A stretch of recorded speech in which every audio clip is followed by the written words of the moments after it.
তাহলে আজকের আমাদের the night train at Deoli by Ruskin Bond part 4 আমরা শুরু করব এবং এই পার্ট 4টা বলার পর আমরা the night train at Deoli by Ruskin Bond পুরোপুরি শেষ করব।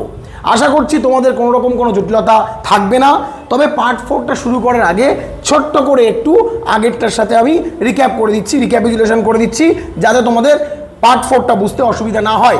তাহলে আমরা এর আগে কি জেনেছি যে আমাদের ন্যারেটর প্রত্যেক সামার ভ্যাকেশনে কলেজে তিনি পড়তেন। হি ওয়াজ 18 ইয়ার্স ওল্ড, 18 বছর ছিলেন এবং যখন কলেজের সামার ভ্যাকেশন হতো তখন তিনি কি করতেন না তার ঠাকুমার বাড়িতে আসতেন। তার ঠাকুমার বাড়ি ছিল কোথায় না ঠাকুমার বাড়ি ছিল দেহেরা অর্থাৎ দেহরাদুন। তিনি প্লেন্স থেকে দেহরাদুনে আসতেন আর এই প্লেন্স থেকে দেহরাদুনে আসার সময় তার একটা ছোট্ট স্টেশন পড়তো যে স্টেশনের নাম ছিল দেউলি। দেউলি থেকে দেহরার ডিস্টেন্স কত ছিল 30 মাইলস। আর বিরাট heavy jungles of Indian Terai অঞ্চল পুরো জঙ্গল ভরা ছিল সেই বাকি যে 30 মাইলস অর্থাৎ দেউলি থেকে আর দেহরা পর্যন্ত। আর দেউলি ছিল একটা very small station. There were just a station master's room, ঠিক আছে, আর তার সাথে ওয়েটিং রুম, তার সাথে food vendor, one food vendor, tea stall and few stray dogs, nothing more than. এর থেকে বেশি কিছু কিন্তু আর সেখানে ছিল না। তো সেখানে কেউ নামতোও না, স্টেশনটাতে উঠতোও না। সবসময় ন্যারেটর ভাবতেন যে আচ্ছা এই ট্রেনটা এখানে দাঁড়াই বা কেন, যদি কেউ নাই বা ওঠে আর নাই বা নামে, এগুলো তিনি ভাবতেন। হঠাৎ একদিন তিনি তার যাত্রাপথে সেই স্টেশনে এসে যখন ট্রেনটা থামলো, আর ট্রেনটা জানো তোমরা এর আগে বলেছি যে ভোর বেলাতে থামতো অর্থাৎ at 5 o'clock in the morning, 5টার সময়। তো সেই যখন দাঁড়ালো তখন হঠাৎ লেখক দেখলেন যে সেই প্ল্যাটফর্মে একটা মেয়ে girl came down the platform selling baskets. সে কী করছে সেখানে ঝুড়ি বিক্রি করছে। তো হঠাৎ তার চোখে চোখ পড়ায়, তাকে দেখায়, তার অ্যাপিয়ারেন্সে প্রথমবারেই আমাদের ন্যারেটর খুব মুগ্ধ হয়ে গেলেন, ইমপ্রেস হয়ে গেলেন। একটা অনুভূতি, একটা ভালোবাসার অনুভূতি হয়তো তার মধ্যে জন্মালো এবং তিনি চাইলেন তার সাথে কথা বলার জন্য। এবং মেয়েটা অনেক করে বলার পর হয়তো মেয়েটার কাছ থেকে 1 টাকা দিয়ে তিনি একটা ঝুড়িও নিয়েছিলেন। ব্যাস এভাবে তিনি চলে আসেন তার গ্র্যান্ডমাদারের বাড়িতে, সেখানে থাকেন 2 মান্থস। তারপরে আবার তিনি প্যাক করে তার প্লেন্সে ফিরে যাওয়ার চিন্তা ভাবনা করেন। যখন তিনি ফিরে যাচ্ছিলেন দ্বিতীয়বার আবার মেয়েটার সঙ্গে দেখা হয় এবং এবারে তার জন্য তার অনুভূতি ফিলিংস এতটা তীব্র হয়ে যায় যে মেয়েটার হাত ধরে মেয়েটাকে নিয়ে যাওয়ার চিন্তাও করেন তিনি বলেন যে I have to go two Delhi, ঠিক আছে, আমার দিল্লিতে যেতে হবে, তুমি যাবে? তো মেয়েটা তখন সেখানেই বলে যে আমি কোথাও যেতে পারবো না। কিন্তু লেখক অর্থাৎ ন্যারেটর বলে আসেন ওখানে যে আচ্ছা এর পরের বারে যদি আমি আসি এখানে, আমি তোমাকেই তো দেখতে পাবো এখানে। এবং জাস্ট সি নোটেড, শুধু খালি সে মাথা নাড়ে। ব্যাস এরপরে যখন কলেজ টার্ম শেষ হয়, ফিরে আসার পর আবার তিনি তাড়াতাড়ি প্যাকিং করে গুছিয়ে নিয়ে চলে যাওয়ার চেষ্টা করেন। কোথায়? ঠাকুমার বাড়িতে, দেহরাতে। মেন উদ্দেশ্য ছিল কিন্তু দেহরাতে যাওয়া নয়, মেন উদ্দেশ্য ছিল সেই দেউলি স্টেশনে গিয়ে মেয়েটার সঙ্গে সাক্ষাৎ করার। কিন্তু যখন দেউলিতে ট্রেনটা আসে তখন তিনি দেখলেন মেয়েটা নেই সেখানে। তিনি খুব চিন্তিত হয়ে গেলেন, তিনি খুব উদ্বিগ্ন হয়ে গেলেন। তারপর তিনি কি করলেন? স্টেশন মাস্টারের কাছে গেলেন, গিয়ে স্টেশন মাস্টারকে জিজ্ঞেস করলেন মেয়েটি সম্পর্কে। বাট স্টেশন মাস্টার বলে দিলেন I don't know about the girl, আমি মেয়েটা সম্পর্কে কিছুই জানি না। And you have to go to your compartment, এবং তোমাকে যেতে হবে কোথায়? কম্পার্টমেন্টে, না হলে ট্রেনটা ছেড়ে দেবে। এবং কি কয় লেখক অর্থাৎ আমাদের ন্যারেটরকে দৌড়তে হয় কম্পার্টমেন্টের জন্য এবং তিনি ঠাকুমার বাড়িতে যান। কিন্তু সেই ঠাকুমার বাড়িতে কাপল অফ উইকস, 2 সপ্তাহর বেশি না থেকে উদ্বিগ্নভাবে মেয়েটার চিন্তায় অস্থির হয়ে তিনি কি করেন? আবার ফিরে আসার সিদ্ধান্ত নেন এবং মনে মনে ভাবেন যে এবার যখন যাব স্টেশন মাস্টারকে আরও কিছু প্রশ্ন করব। এই পর্যন্ত আমাদের পড়া হয়েছিল এবং আজকের থেকে আমরা পার্ট 4 শুরু করব। আজকেরই পার্ট 4 শুরু করব এবং পার্ট 4 এখানেই শেষ করব। তো দেখো সবাই, তিনি বলছেন তারপর but at Deoli there was a new station master. কিন্তু তিনি দেউলিতে যখন এলেন দেখলেন সেখানে একটা নতুন স্টেশন মাস্টার এসছেন। The previous man had been transferred to another post within the past week. গত সপ্তাহে যে লোকটা আগে ছিল অর্থাৎ স্টেশন মাস্টার যিনি ছিলেন তিনি অন্য পোস্টে স্থানান্তর হয়েছেন, মানে অন্য পোস্টে তিনি চলে গিয়েছেন, ট্রান্সফার হয়ে গিয়েছেন। The new man didn't know anything about the girl who sold Vazquez. সেই নতুন লোকটি অর্থাৎ নতুন যিনি স্টেশন মাস্টার এসেছিলেন তিনি কিছুই জানেন না কার সম্পর্কে? মেয়েটির সম্পর্কে যে ঝুড়ি বিক্রি করছিল। I found the owner of the tea stall, আমি তখন খুঁজলাম কাকে না সেই চা দোকানের মালিককে খুঁজলাম। মালিককে খুঁজে কি স্মল দেখলাম যে এটা বেটে সেটে শ্রিভেলড আপ ম্যান, মানে কুঞ্চিত চামড়ার মানুষ, শ্রিভেলড আপ কার্ল, ঠিক আছে, চামড়া বয়স হলে যেমন চামড়া মানুষের কুঞ্চিত হয়ে যায়, ওই রকম কুঞ্চিত হওয়া একটা মানুষকে আমি দেখলাম বেশ বেটে সেটে। কে ছিল না ওই টি স্টলের মালিক ছিল ওনার। ওয়ারিং গ্রেসি ক্লথস, আর সে পরেছিল একটা তৈলাক্ত কাপড়। তোমরা দেখবে যখন কোনো মানুষ কোনো রেস্টুরেন্টে বা কোনো দোকানে, চা দোকান এইরকম ধরনের দোকানে কাজকর্ম করেন, তিনি যে গায়ে অ্যাপ্রনটা লাগিয়ে থাকেন সেখানে তেল ছিটা বা ওই রকম বাষ্প লেগে লেগে তার যে কাপড়টা হয় সেটা একটু দেখবে কিরকম তৈলাক্ত কাপড় হয়ে যায়। অনেক সময় দেখবে আমাদের বাড়িতে, ঠিক আছে, আমাদের মায়েরা যেখানে রান্না করছেন রান্নাঘরে যে কাপড় টাপড় রাখা থাকে সেগুলোর চিটচিটে তৈলাক্ত কাপড় হয়। কেন না ওই রান্নাঘরে থেকে থেকে সবসময় ওই রকম কাপড়টা হয়। ঠিক ওই রকম ধরনের একটা গ্রেসি ক্লথ পরেছিল, তৈলাক্ত কাপড়। And asked him if he knew anything about the girl with the baskets, এবং আমি তাকে জিজ্ঞেস করলাম যে আচ্ছা আপনি কি জানেন ওই মেয়েটাকে, যে মেয়েটা ঝুড়ি বিক্রি করতো? Yes, there was such a girl here. হ্যাঁ, এইরকম ধরনের মেয়ে একটা এখানে আসতো। আই রিমেম্বার কোয়াইট ওয়েল, আমার খুব ভালোভাবেই মনে আছে। হি সেড, তিনি বললেন, but she has stopped coming now, কিন্তু সে মেয়েটা তো এখন আসা বন্ধ করে দিয়েছে।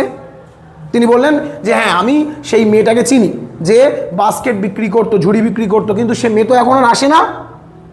হোয়াই আই আস্কড, আমি জিজ্ঞেস করলাম সেই owner of the tea stall, চায়ের দোকানের মালিকটাকে, কেন আসে না? তখন তিনি বললেন, দেখো কি বললেন, বলছে আমি জিজ্ঞেস করলাম হোয়াই, কেন, I asked what happen to her, মেয়েটির কি হয়েছে? How should I know said the man, লোকটি বলল আমি কিভাবে জানবো?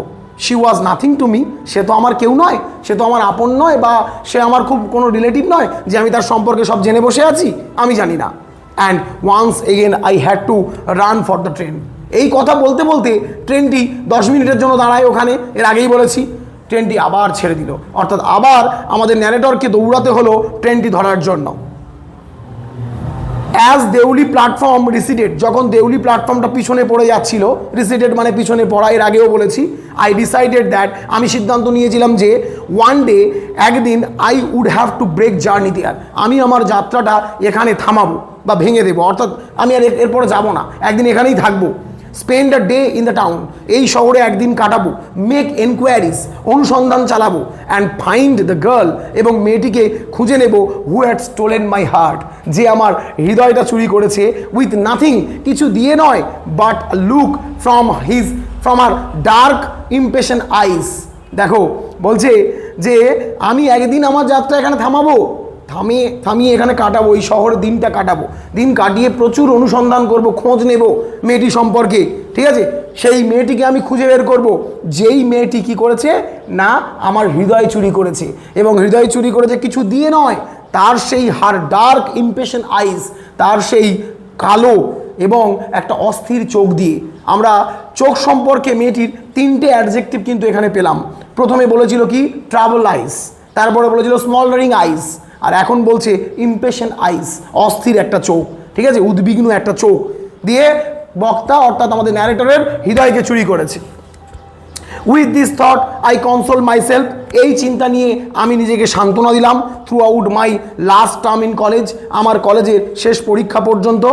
I went to Dehra again in the summer, আমি আবার গরমের ছুটিতে সেই দেহরাতে গেলাম। অ্যান্ড হোয়েন, যখন, in the early hours of the morning, সকালবেলা, খুব সকালবেলা, যখন, খুব সকালবেলা মানে কখন, 5টার সময়, এর আগে বলেছে অ্যাট ডন, উষাতে ট্রেনটি দেউলিতে প্রবেশ করে। The night train due in to Deoli station, যখন সেই রাতের ট্রেনটা আস্তে আস্তে দেউলি স্টেশনের মধ্যে প্রবেশ করছিল। I looked up and down the platform, আমি দেখছিলাম এপার ওপার প্ল্যাটফর্মে, for signs of the girl, sign মানে চিহ্ন, ঠিক আছে, মেয়েটির চিহ্ন দেখছিলাম এপার ওপার কোথায়। নোয়িং মানে জানতাম হয়তো I wouldn't find her, but hoping just the same, জানতাম যে আমি মেয়েটাকে আর খুঁজে পাবো না, কিন্তু তবুও আশা রেখেছিলাম যে হয়তো দেখতে পারি সেই মেয়েটির সেই চোখ, ডার্ক স্মলডারিং আইজ, ইমপ্রেশন আইজ, ট্রাভেল আইজ, হয়তো দেখতে পারি, with a smile, sweet smile, সেই আশা নিয়ে দেখছিলাম। সামহাউ কোনোভাবে আই কুডন্ট ব্রিং মাইসেলফ, আমি নিজের to break journey at Deoli, আমি নিজের যাত্রাটা দেউলিতে কখনো থামাতে পারিনি। I couldn't bring myself to break, ঠিক আছে, জার্নি অ্যাট দেউলি, দেউলিতে আমার যাত্রাকে ভাঙতে পারিনি বা থামাতে পারিনি। And spend a day there, এবং একদিন সেখানে কাটাতেও পারিনি।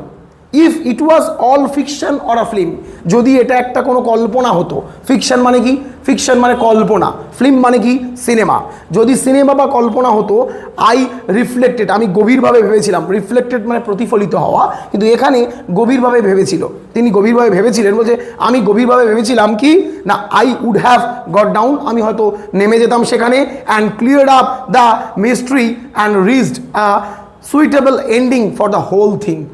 কী করতাম, একদম পরিষ্কারভাবে এই রহস্যটাকে খুঁজতাম, জানতাম, যাচাই করতাম, এবং কি করতাম না, একটা সুন্দর মধুর সমাপ্তিতে হয়তো পৌঁছতাম এই জিনিসটাকে, সম্পূর্ণ জিনিসটাকে।